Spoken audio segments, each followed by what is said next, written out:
Welcome to దృశ్యం news. Kamareddy జిల్లా బాన్స్వాడ మండలం కోనాపూర్ గ్రామంలో సోమవారం రాత్రి శ్రీ వీరభద్రస్వామి ఆలయం వద్ద శివదీక్ష స్వీకరించిన స్వాములు మరియు మాణిక ప్రభు భజన మండలి వారు ప్రత్యేక పూజలు అభిషేకాలు చేసి భజన కార్యక్రమం నిర్వహించారు.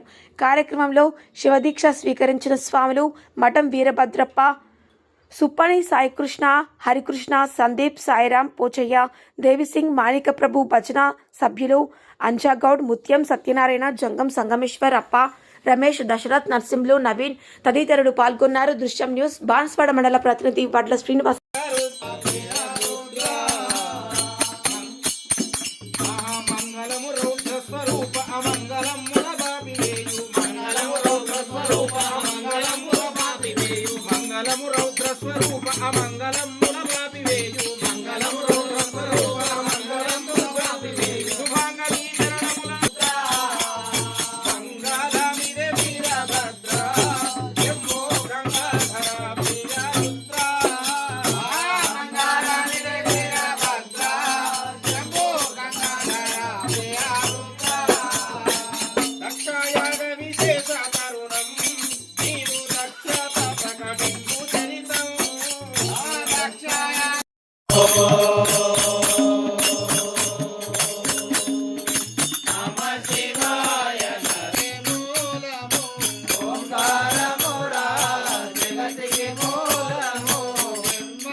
సత్యము శ్రీరాము